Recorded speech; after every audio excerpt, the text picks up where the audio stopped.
Gabriel Latorre es mi nombre, estoy emitiendo desde Fundación Luminis de Ciudad de Buenos Aires. Hoy tenemos un webinario que aborda la relación entre las familias y las escuelas con el doctor, el especialista Isabelino Siede, que está acompañado por Valeria Gaco, una especialista también en tecnologías de información y comunicación, que bien, nos ha acompañado ya en varios webinarios anteriormente, en este ciclo que, como mencionaba anteriormente, cerramos hoy, por lo menos en esta etapa del año, un ciclo que denominamos Educar en Red, hacia una metodología híbrida, lo híbrido apelando o haciendo referencia, apelando un poco porque estamos poniendo referencias para eso, pero también, digamos, refiere a esta vinculación entre la virtualidad y la presencialidad, que es un poco la característica de esta vuelta a las escuelas, esta vuelta física, que estamos viviendo en este momento, y un regreso a una presencialidad en esa fase que no tiene, digamos, o no es completamente igual a la previa a la pandemia. ¿Sí? Bien.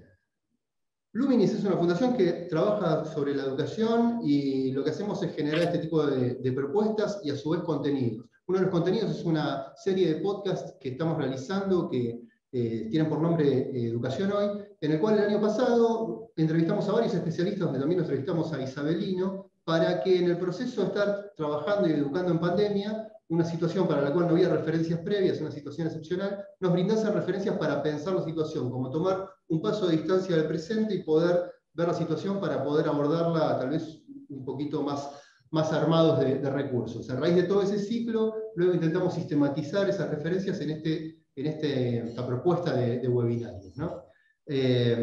Lo hicimos en octubre y noviembre del año pasado, retomamos ahora en febrero y finalizamos hoy, por lo menos en esta etapa del año, como les mencionaba.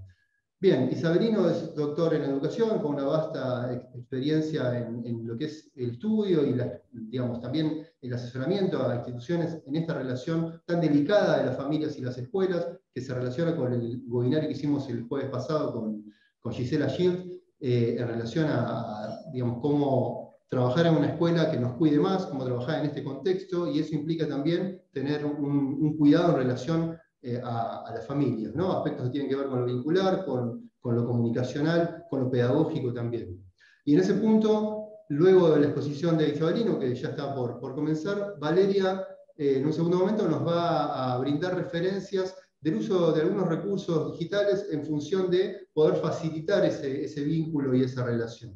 Ese es un poco el recorrido de hoy. No quiero hacerlo más extenso, así que si les parece, arrancamos ya con el webinario, con Isabelino, y en el transcurso de todo este tránsito que vamos a hacer juntos en la próxima hora, pueden ir volcando preguntas que sobre el final Isabelino nos las va a estar respondiendo, o Valeria también. ¿Sí? Así que les agradezco mucho que estén aquí, que estén dedicando su atención y su esfuerzo en cuanto a la energía depositada para mantener esa atención en este encuentro. Y bien, arrancamos. ¿Les parece? ¿Qué tal, Isabelino? Hola, ¿qué tal? ¿Cómo te va, Gabriel? Bueno, empiezo agradeciendo a la Fundación Luminis por esta oportunidad de participar del webinario y también agradezco a los y las colegas que desde diferentes lugares del país se conectan en un día tan particular donde muchas provincias están empezando la escolaridad y también en una época tan particular en que todos los y las docentes estamos agobiados por tratar de pensar cómo va a ser esta instancia que es nueva y que nos genera una enorme cantidad y variedad de desafíos. Yo querría trabajar en estos minutos en torno a dos preguntas amplias sobre las cuales invito a pensar. Por un lado, cómo ha afectado hasta ahora la pandemia la relación entre familias y escuelas, y por otro lado, qué desafíos se abren en esta nueva etapa. Obviamente son preguntas muy amplias, muy densas, que implican un montón de matices sobre los cuales no vamos a poder detenernos, pero precisamente me interesa poder salir de las cuestiones circunstanciales y mirar en términos globales lo que ha estado pasando y lo que empieza a pasar desde ahora. En primer lugar, creo que no tenemos que perder de vista que el impacto más fuerte de la pandemia ha estado en el terreno de la desigualdad. La pandemia ha desnudado la enorme desigualdad que atraviesa nuestra sociedad en Argentina y en el continente, y por otro lado ha suscitado nuevas situaciones de desigualdad. Digo esto porque muchas veces nos perdemos en discusiones bizantinas acerca de la escolaridad o la no escolaridad y perdemos de vista el impacto enorme que ha implicado en el terreno de lo social. Y entonces no podemos pensar la relación entre familias y escuelas si no partimos de pensar cómo se ha agudizado la desigualdad de nuestra sociedad en este tiempo. Una desigualdad que ha impactado en diferentes clases sociales y efectivamente los sectores más pobres son los que más han sufrido la pandemia, pero también que ha impactado de modo diverso los distintos rubros de la economía. Y hay rubros que han sido particularmente golpeados y otros rubros que han sido menos golpeados. Eso implica que en general en todas las instituciones educativas nos encontramos con familias que han sufrido en mayor o menor medida el impacto económico-social de la pandemia durante todo el año que llevamos transcurrido. Si miramos dentro de los hogares, lo que ha ocurrido en el año 2020 es un cambio en las reglas del funcionamiento hogareño, con una forma mucho más exigente de convivencia, en el sentido de que hubo largas horas de convivencia en espacios que no estaban destinados a ser habitados durante las 24 horas del día, y en relaciones que no siempre estaban preparadas para tanto tiempo de cohabitación. Con lo cual, en algunos casos se pueden haber fortalecido lazos, pero también se aumentaron mucho las oportunidades de fricción y de tensión dentro de los hogares. Y entonces nos encontramos a un año de la pandemia con hogares en muchos sentidos golpeados internamente.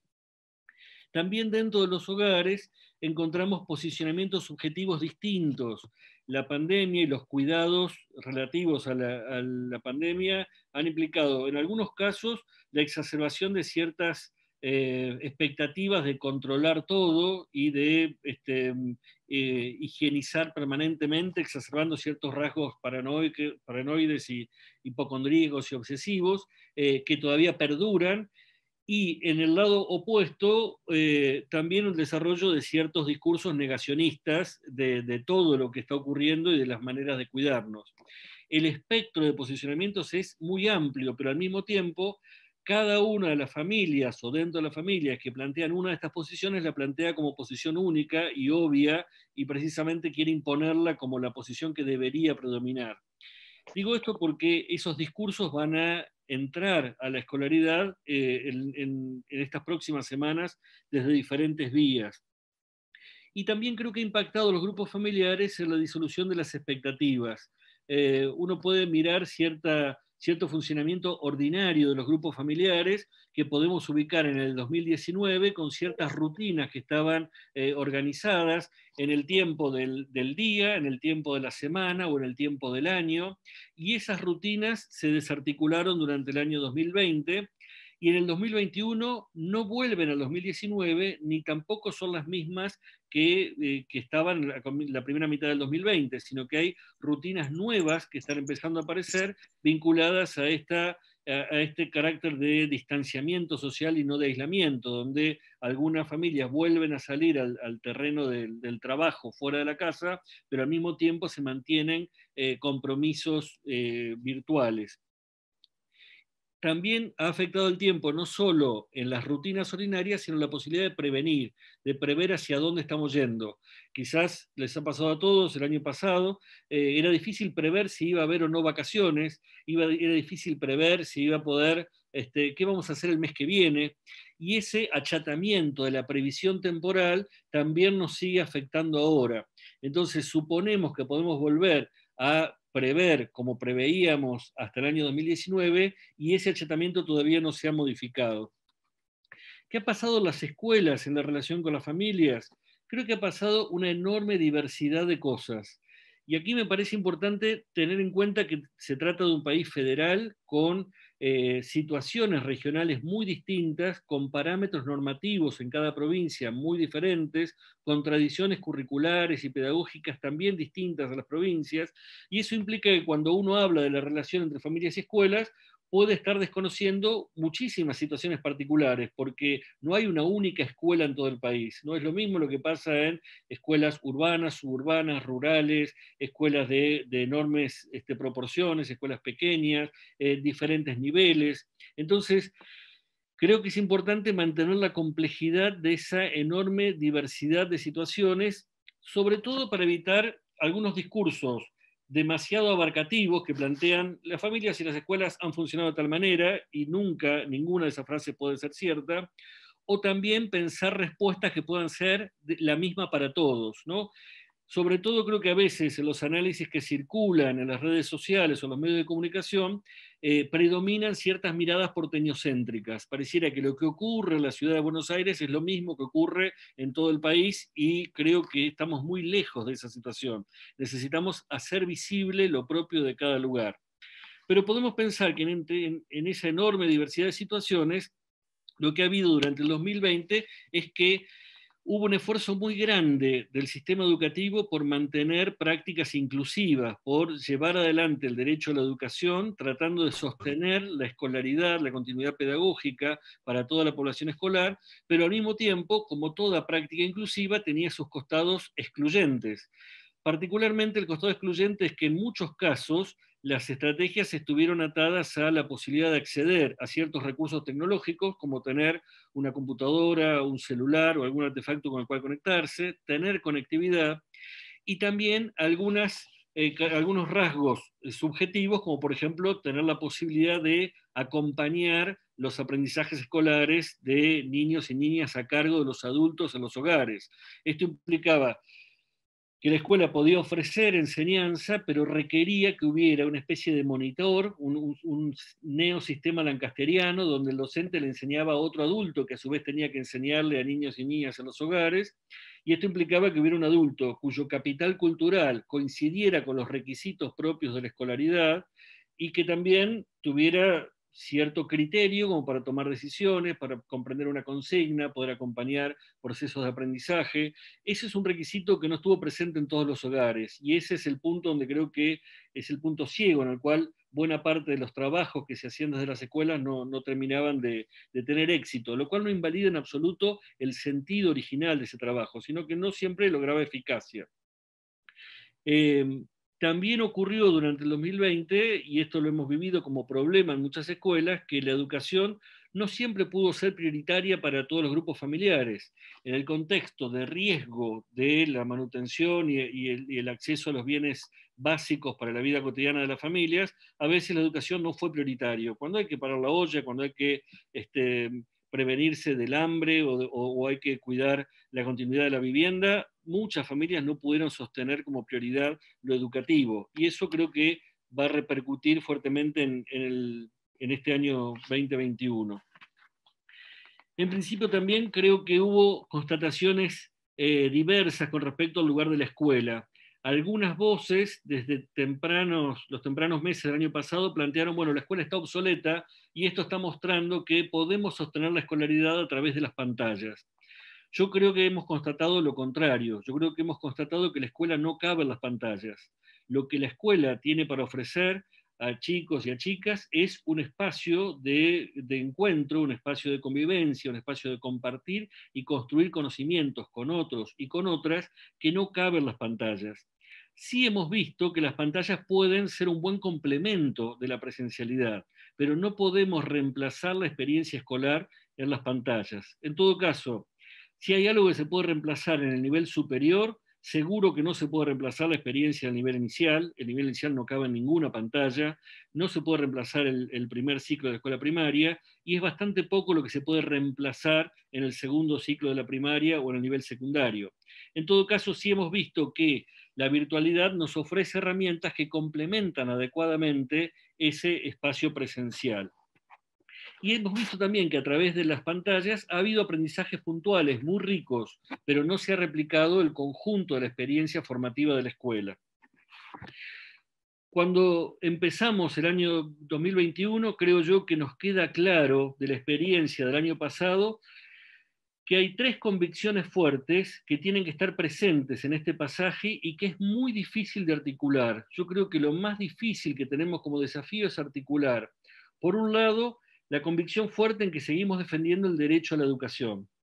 En segundo lugar, seguir defendiendo el derecho a la salud. Y en tercer lugar, seguir defendiendo la construcción de una sociedad igualitaria. Sostener las tres convicciones al mismo tiempo es lo más difícil que tenemos por delante, porque es muy fácil a veces sostener algunas de esas convicciones relegando una o ambas de las dos que quedan. y entonces algunos dicen, para sostener el derecho a la educación, resignamos el derecho a la salud, o para defender el derecho a la educación y a la salud, resignamos la construcción de una sociedad igualitaria. Creo que el desafío que tenemos como sistema educativo es poder sostener las tres convicciones y vamos a estar con esta dinámica de la sábana corta a lo largo de por lo menos este año y quizás los que siguen, tratando de defender que necesitamos al mismo tiempo garantizar el derecho a la educación, el derecho a la salud y la expectativa de construir una sociedad igualitaria. Con esta presentación de lo que creo que ha ocurrido hasta acá en la situación de pandemia, trato de meterme en los desafíos que tenemos por delante en la relación entre familias y escuelas para el año 2021. En textos de los últimos años venía planteando que hay 5 tensiones básicas en la relación entre familias y escuelas, y he mencionado varias veces tensiones en torno a la confianza, la autoridad, la legitimidad, la comunicación y la cooperación. Yo creo que la situación de pandemia afectó las 5 tensiones, aunque las afectó de modo distinto, y creo que podemos pensar en esas 5 tensiones como para poder formular la agenda de lo que tenemos por delante. Lo primero que se ha alterado desde el año pasado es la comunicación. Es decir, el año pasado arrancamos en marzo con ciertas prácticas comunicativas y ciertas herramientas y canales de comunicación, como eran el cuaderno escolar y las carteleras escolares, y en pocas semanas tuvimos que tirarlos por la borda y reemplazarlos por otros canales de comunicación, que eran el mail, el WhatsApp, el Facebook, el blog, el campus, lo que fuere, porque los anteriores canales habían quedado obsoletos. Y ese cambio de canales también implicó en muchos casos dificultades fuertes en la comunicación, porque no se dice lo mismo en un canal o en otro, no se dice lo mismo por escrito o de manera oral, no se dice lo mismo con un cuaderno que tiene una dinámica de ida y vuelta que con un mail o un WhatsApp que tiene otra dinámica de ida y vuelta. Entonces, en muchos casos, el año pasado hubo conflictos en torno a los tonos, las modalidades, los códigos de comunicación en estos nuevos canales. Creo que alguna de las cosas que nos van a pasar ahora es que no solo volvemos a tener los canales previos, es decir, vuelve a aparecer el cuaderno de comunicaciones y la cartelera, sino que se le suman los canales que tuvimos que priorizar el año pasado. Entonces tenemos una enorme diversidad de canales de comunicación y esa variedad de canales no siempre enriquece la comunicación, muchas veces la dificulta. Nos venía pasando en muchas instituciones que uno decía, comunicamos esto, pero ¿dónde lo comunicaron? Lo mandamos por cuaderno, pero yo lo esperaba por mail. ¿Y por qué no mandaron el mensaje por WhatsApp? O yo lo leí en el WhatsApp, pero no entendí que te referías a eso, pensé que te referías a otra cosa, porque las palabras no siempre significan lo mismo por escrito y en forma oral o a través de una imagen. Entonces creo que ahí tenemos un problema serio que es el de la comunicación, donde además no todas las familias al mismo tiempo utilizan del mismo modo los diferentes canales, y no todos tienen la misma dinámica. Quizás mandamos un mail, pero no todas las familias leen sus mails cotidianamente, ni los leen varias veces por día. Y no todas las familias pueden recibir un WhatsApp y ese WhatsApp mantenerlo guardado o recordarlo, porque después algunas reciben una infinidad de otros mensajes de WhatsApp y entonces ese quedó perdido. Entonces, uno de los problemas que tenemos abierto es cómo vamos a llevar adelante estos nuevos códigos de comunicación en esta experiencia híbrida de presencialidad y virtualidad. Y también tenemos ahí tensiones en torno a la cooperación. Algo de lo que nos pasó el año pasado es que el contrato de la relación entre familias y escuelas se alteró por completo.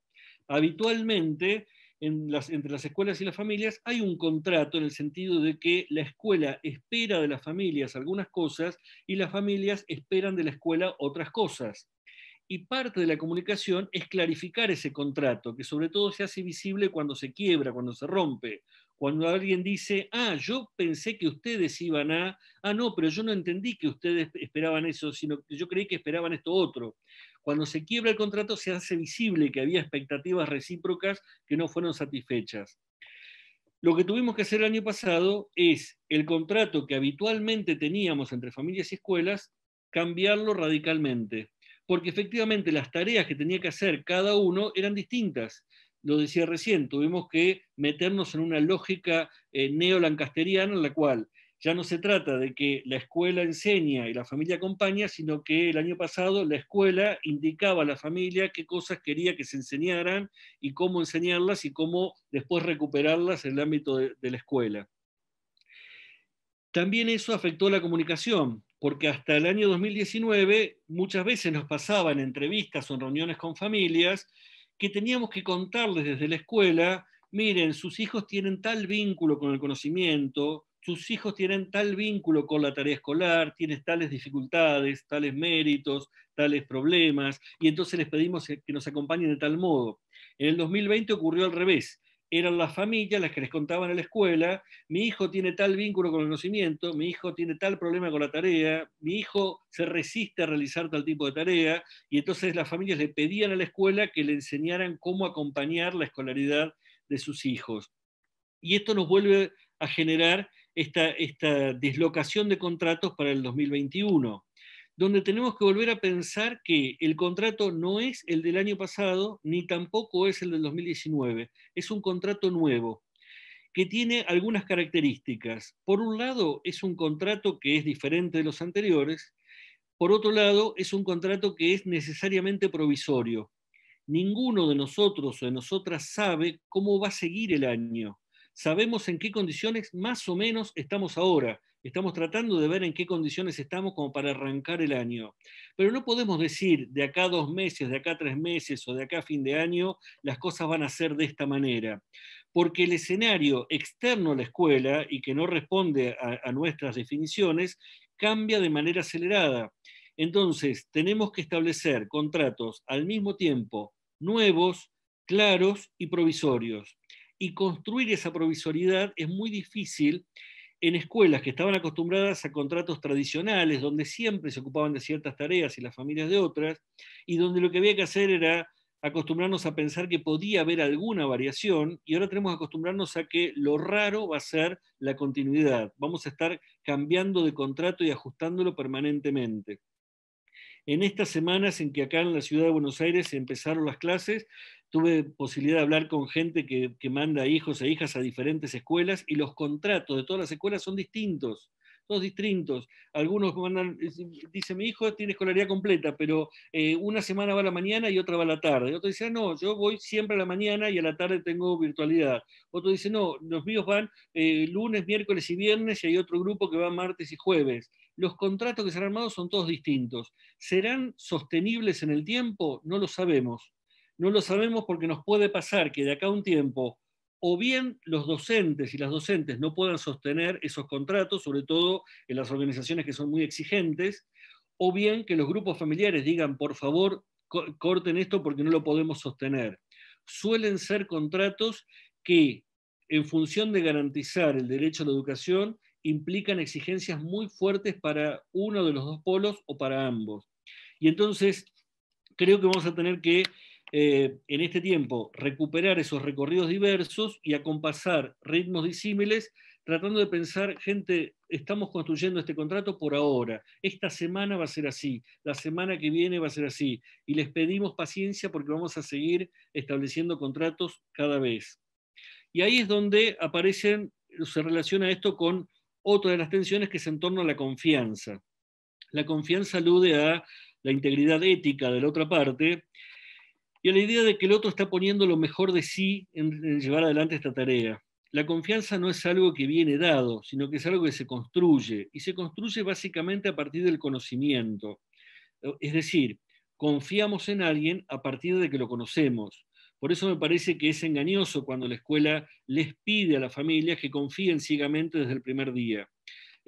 No es legítimo pedir eso. Lo esperable es decir: empiecen a confiar en nosotros en la medida en que vayan conociéndonos. Lo que nos ha pasado en el 2020 es que ha habido también una crisis fuerte de la confianza en muchos sentidos. Por un lado, porque hay desconfianzas crecientes dentro de la sociedad. Desconfianzas que uno puede ver en muchas calles, ¿no? En el sentido de cuando yo me cruzo con alguien en un local, con un vecino, con un amigo, el otro tendrá todos los recaudos para no afectar mi salud, se estará cuidando, estará haciendo todo lo necesario para no contagiarme, estará tomando decisiones que tengan en cuenta tanto sus intereses como los míos. Hemos incrementado mucho situaciones de desconfianza en las relaciones sociales y esas situaciones de desconfianza creo que ingresan en estas semanas a la escuela. Y entonces la escuela tiene que hacer un trabajo doblemente difícil este año como para reconstruir confianza. Incluso en grupos familiares que habían construido confianza con la escuela hasta el 2019, podemos encontrarnos ahora con esta situación de desconfianza. He visto también en estos días en grupos de WhatsApp, ¿estamos seguros de que la escuela cumple los protocolos ahí adentro, ya que nosotros no entramos? ¿Estamos seguros de cuando no los vemos, están cuidando, no los están cuidando? ¿No será que se están cuidando ellos y no están cuidando a los chicos y a las chicas? Me he encontrado con ese tipo de desconfianzas.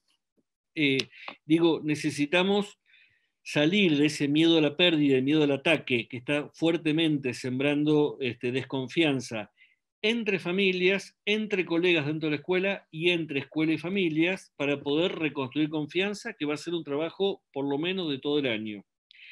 También tenemos ahí dificultades en torno a o tensiones en torno a la autoridad. ¿En qué sentido? La autoridad no alude a las cuestiones éticas de las personas, sino a su saber técnico, a si el otro es capaz de llevar adelante las tareas de las cuales es responsable. En el año 2020 ha habido procesos distintos con respecto a la autoridad, en el sentido de que la tarea escolar se hizo transparente y muchas familias tuvieron acceso a la dinámica interna de la tarea escolar como no lo tenían hasta el año 2019.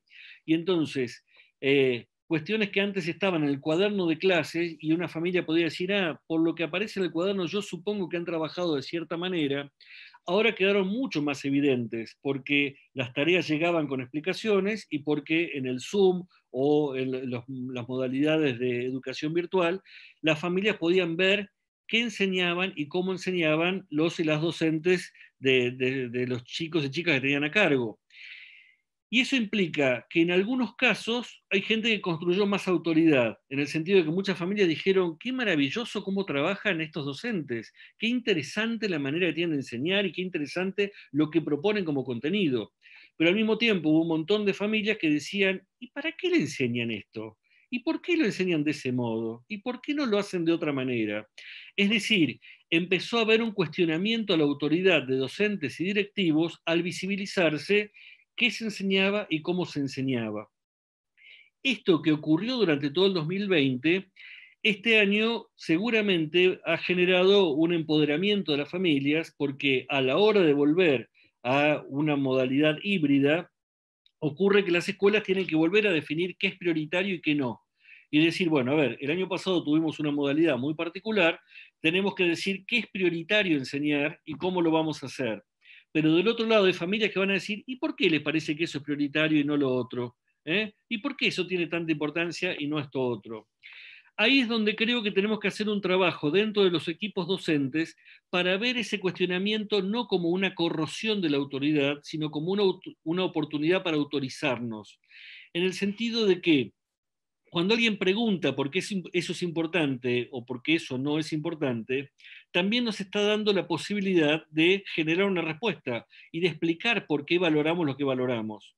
No se trata de decir, ¿cómo me vas a preguntar a mí que tengo un montón de títulos y que tengo 30 años de experiencia y que siempre fui docente de este curso? Sino, qué bueno, ya que me lo preguntás o ya que me lo objetás o ya que venís a plantear una objeción, aprovecho para explicarte por qué esto es prioritario y por qué lo hacemos de este modo y no de otro.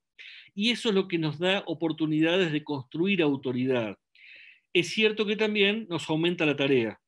Siempre digo que si cuando nos sentimos que estamos con esa necesidad de autorizarnos, comparemos nuestro trabajo con el del médico. Hace unas décadas uno iba al médico, el médico decía, tomate el remedio, tenés tal enfermedad, y el paciente aceptaba. Cada vez más los médicos y las médicas cuentan que no solo tienen que diagnosticar e indicar un tratamiento, sino que tienen que explicar al paciente por qué esa es la enfermedad que tiene y por qué el tratamiento que proponen es el más adecuado, porque cada paciente escucha un montón de otros discursos médicos, y esto lo hemos vivido en todo el año pasado, y entonces dicen, ah, no, pero yo no le creo a usted, porque yo escuché en el canal de cable o leí en la revista del diario otra cosa, y entonces está bajo sospecha la autoridad del médico. Los médicos han visto incrementarse la tarea porque tienen que autorizarse y justificar lo que hacen y por qué lo hacen y por qué lo hacen de esa manera. Y creo que los y las docentes tenemos el mismo desafío. Tenemos que no solo enseñar, sino justificar por qué enseñamos, lo que enseñamos y cómo lo enseñamos. Y va a ser desgastante, pero creo al mismo tiempo que va a enriquecer mucho el intercambio entre familias y escuelas este año. Y con respecto a la legitimidad también tenemos algunos desafíos nuevos, porque venía diciendo hace tiempo que la legitimidad es ese terreno, esa línea que demarca lo que es propio de la escuela y lo que es propio de las familias, y sobre qué cuestiones es legítimo que la escuela tome posición, y sobre qué cuestiones es legítimo que la familia diga, la escuela no tiene por qué opinar sobre esto.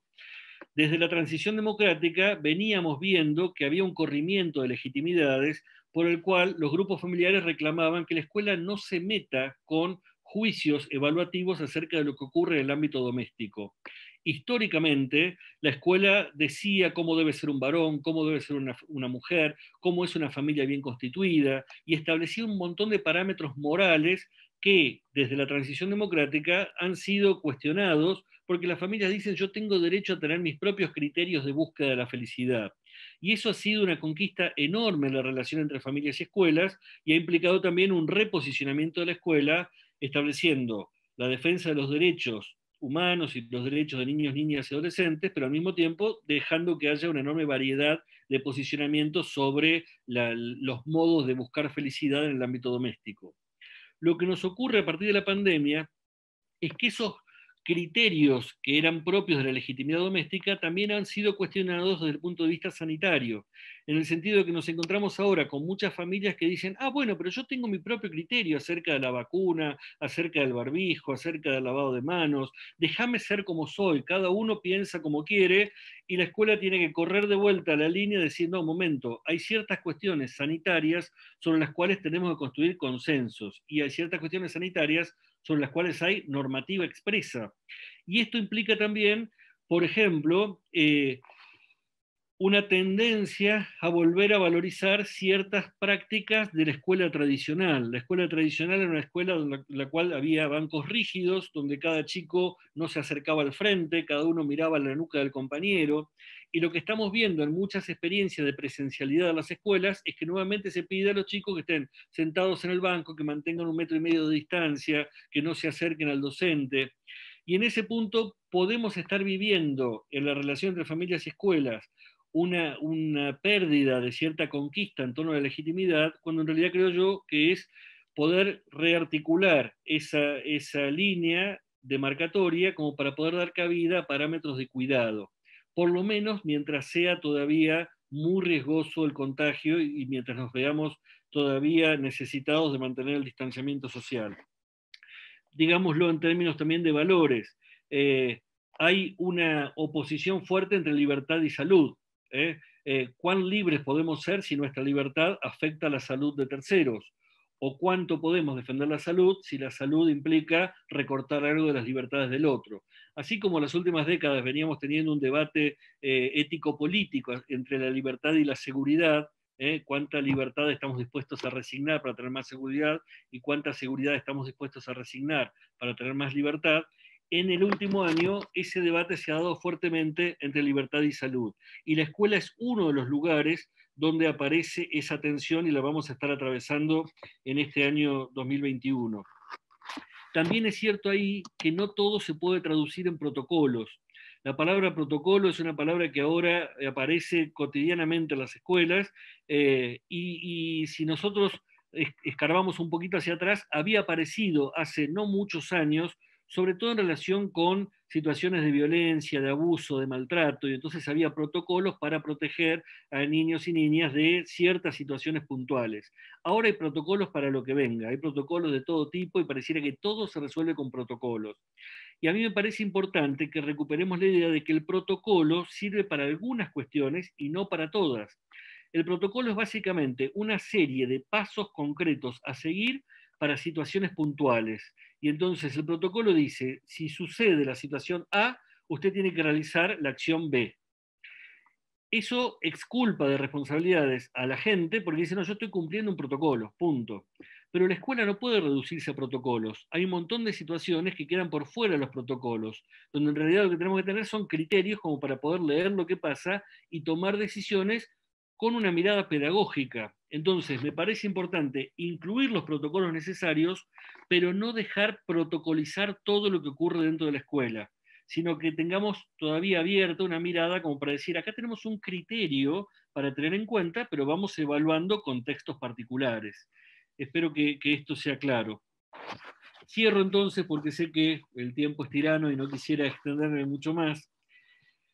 Pero creo que la pregunta que tenemos es qué escuela vamos a diseñar para prevenir y mitigar este tipo de pandemias y al mismo tiempo sostener y garantizar las demandas de sociabilidad de las nuevas generaciones. Creo que nos encontramos hoy en aquellas provincias que han recuperado todo o parte de la presencialidad, muchos chicos y chicas que están felices de volver a encontrarse. Y eso nos muestra que la escuela, el formato presencial de la escuela es maravilloso. Y eso nos muestra que la escuela como experiencia formativa requiere del encuentro con otros y con otras. Pero al mismo tiempo sabemos que eso no puede ser al costo de nuestro derecho a la salud, de docentes, de directivos y de familias. Y entonces estamos tratando de construir una nueva modalidad escolar en la cual no tenemos ninguna certeza. Lo que sí tenemos son convicciones, y las convicciones que a mí me parece que son claves es que al mismo tiempo defendamos el derecho a la educación, el derecho a la salud y el derecho a construir una sociedad igualitaria. En este terreno tan difícil de poder articular esos tres principios, creo que se va a desenvolver el año que empezamos. Bien, me parece que quedan cosas como para analizar sobre el final, si te parece, Isabelino, las dejamos ahí latentes, para las cuales también pueden ir volcando preguntas en el chat. Y no sé si vale, que bueno, te voy a presentar más formalmente, por más que ya has estado en varios webinarios anteriores. Valeria Ácomo es licenciada en Tecnología Educativa, especialista en educación y nuevas tecnologías, es asesora a nivel de propuestas didácticas a varias instituciones y coordina un grupo de formadores en la Dirección de Formación Continua de la Provincia de Buenos Aires, además de que también trabaja en el Instituto Nacional de Formación Docente. Te presento así formalmente, no lo habíamos hecho al principio para arrancar de lleno, pero bueno, también ya hay muchos que te conocen de los webinarios anteriores. Es decir, con toda esta experiencia que tiene que ver tanto con lo virtual y lo presencial, hoy organizaste algunas orientaciones, no tanto como cómo usar tal recurso, sino algunas orientaciones que tienen que ver un poco con estas respuestas también que aparecen en el uso de recursos digitales, ¿no vale? Sí, buenas tardes, ¿cómo les va? Un placer.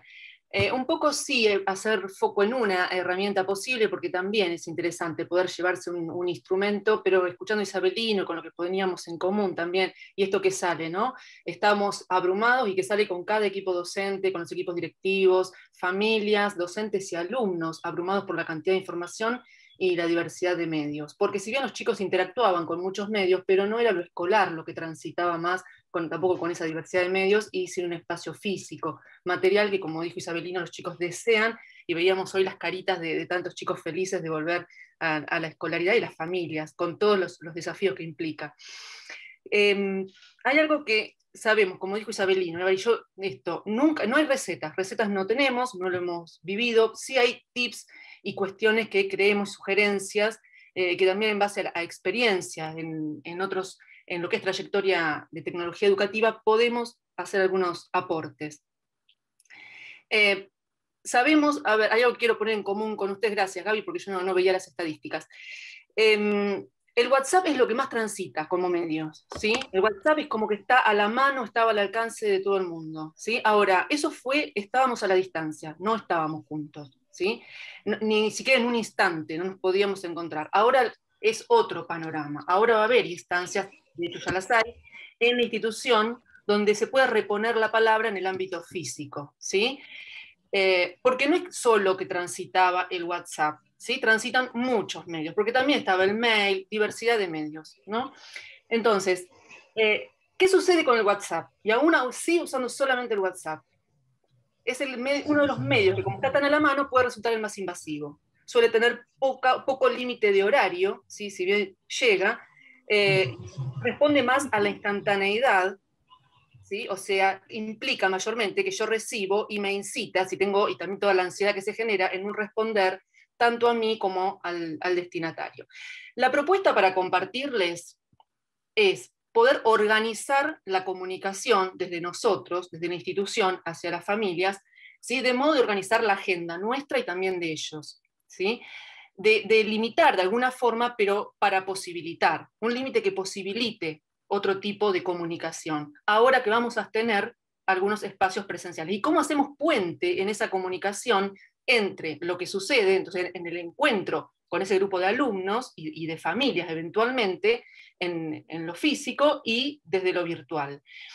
Entonces, hay una herramienta, yo les comparto pantalla. Ay, no tengo para compartir pantalla. Gaby, ¿tendré para compartir pantalla? Hola, hola. Ahí te estoy habilitando la opción. ¿Podés ahí, vale? Sí, a ver. Bien. Sí, mientras, a ver, les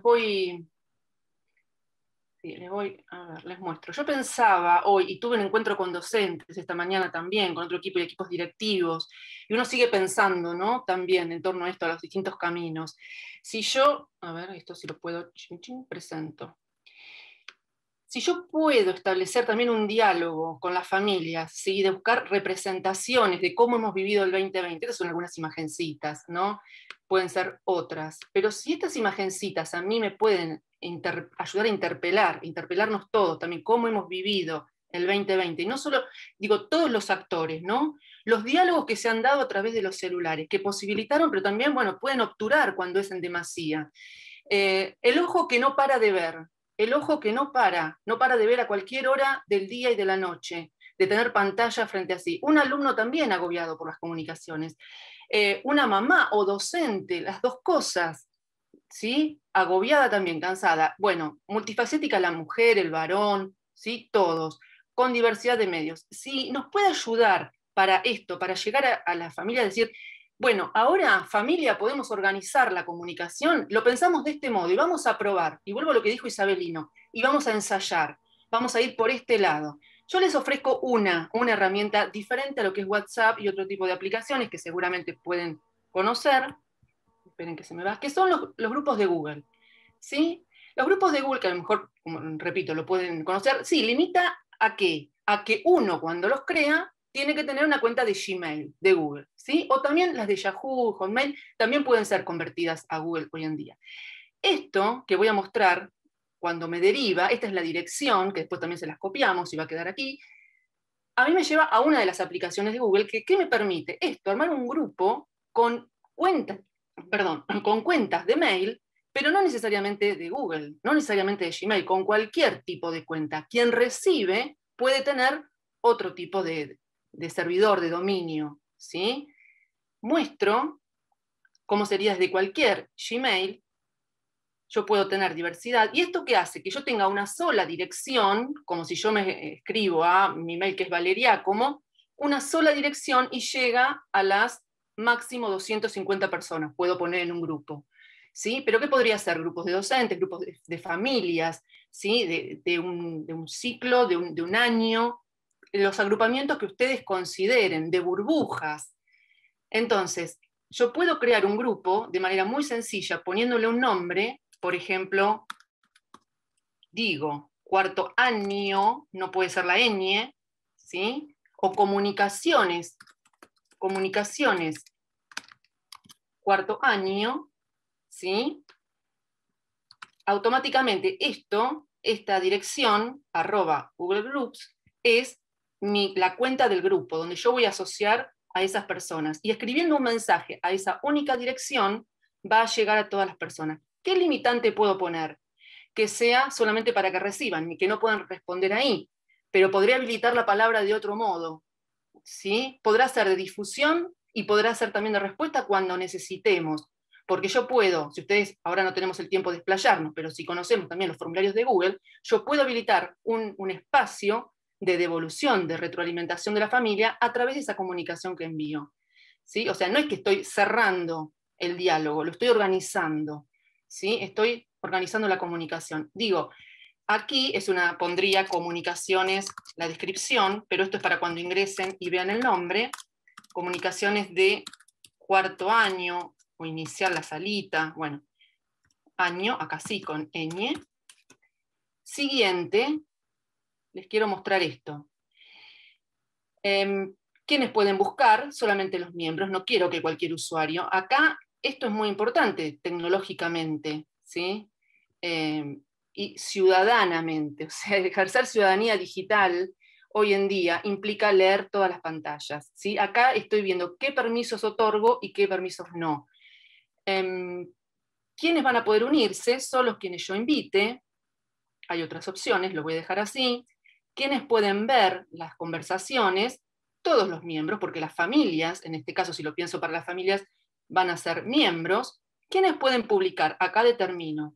Si solamente quienes administramos, puede ser en este caso, yo soy la propietaria, pero puedo tener administradores. Todos quienes conformamos un equipo directivo, equipo institucional, podemos ser administradores y podremos publicar. La familia en este caso recibiría. Quienes pueden ver a los miembros, quienes conformamos, puedo dejar que todos vean quiénes son miembros o no, o solamente lo vemos nosotros. Siguiente, aquí es donde yo podría agregar otros administradores, en este caso no lo voy a hacer, ¿sí? Y un mensaje de bienvenida que quedaría en el zócalo arriba para quienes ingresen, ¿sí? Voy a crear el grupo, me pide ahí, creo el grupo, y me dice ir al grupo. Este grupo se arma como un espacio de foros, ¿sí? Puedo administrarlo, manejar y mandar mis comunicaciones aquí, con una nueva conversación, sabiendo que en este caso yo lo limité a que sea unidireccional, pero eso se cambia en el momento que uno lo necesite. Pero además, yo puedo hacer una nueva comunicación aquí, cuando tenga todos los miembros ingresados, ¿no? Por supuesto, o bien puedo hacerlo a través de mi mail, como les decía, simplemente enviando, esperen que quito aquí, enviando un mail, como envío cualquier otra dirección, enviándolo a, en este caso, comunicaciones cuarto año Google Groups. Esto cuando ya tengo los miembros. ¿Cómo hago para añadir los miembros? Aquí en miembros, en este caso estoy yo sola por el momento, y voy a añadir miembros. Entonces aquí no voy a agregar aquí como administradores, o serán algunos compañeros míos, las familias van a ser miembros. Y acá es muy importante el mensaje de bienvenida a ellos, porque a ellos les va a llegar una invitación a ese mail. Entonces, dos caminos, dos momentos de comunicación con ellos. Anticipar, primero, familias, les va a llegar a su mail, al que tenemos, les va a llegar una invitación a este nuevo medio que vamos a tener en conjunto. Y aquí también lo vuelvo a escribir. Hola, familia, como ustedes se dirijan, hola familia, les estamos enviando la invitación, ¿sí? Una invitación que están siendo añadidos igual, o directamente, hola familia, les recordamos cómo comunicamos en la reunión o en la escuela o por otro medio, que los estamos añadiendo al grupo que será para qué, para lo concreto, ¿sí? Especificar, hacer informaciones concretas. Entonces la invitación para las comunicaciones de la trayectoria de sus hijos, bueno, o de todo lo que atañe a la escolaridad, ¿no? De sus hijos. Y esto va a llegar, si yo me coloco, bueno, coloco otra mía, aquí puedo adicionar hasta 100 personas por día. Esto tiene un límite en el día, ¿sí? Pueden ser 250 personas por grupo, pero tenemos un máximo de 100 por día. Si llegué al 100, tengo que seguir añadiendo al otro día. Y esto replica, en el mail de la persona llega la invitación. A partir de ese momento, cuando la persona es, ¿sí?, ya fue añadida, no tiene que aceptar, pero no está autorizada en este caso para publicar, puedo darle autorización en el momento que, o moderar, o que me llegue luego a mí lo habilito, bueno, todo lo que tecnológicamente es posible. Cualquier comunicación que envíe entonces a esa dirección que mostré primero, ahí está, la dirección con el Group School, va a llegar a todas esas cuentas de mail. Es un camino posible. Conozco escuelas que lo están implementando muy bien, que ha dado resultado, de ahí el deseo de compartirlo con ustedes, porque es en base a la experiencia. Eso es importante también, ¿no? Cuando uno tiene conocimiento de cosas que han funcionado en ciertos contextos. ¿Funciona para todos? No podemos garantizar que va a funcionar. Pero justamente, ¿sí? Justamente vamos evaluando y en qué comunidad, y sabemos que hay muchas en que sí es posible. Bueno, te quiero agradecer, Isabelino, por tu predisposición, por haberte hecho un tiempo en la agenda, que ya venimos hablando desde el año pasado, y haber sido tan claro, como siempre. Muchas gracias, Vale, también, no solo por hoy, sino por todo el recorrido que hiciste con nosotros. Muchas gracias a todos ustedes que están del otro lado, y nada, agradecerles muchísimo a ustedes, también a Facebook que nos dio su apoyo para hacer esto. Muchísimas gracias a todos, les mando un abrazo grande desde Fundación Luminis, valoramos mucho su participación. Y nada, como siempre decimos, no hay cuarta, así que hago una cuenta regresiva de 5, 4, 3, 2, 1 y cortamos, ¿sí? Bien, 5, 4, 3, 2, 1. Adiós. Hasta la próxima. Chao, chao.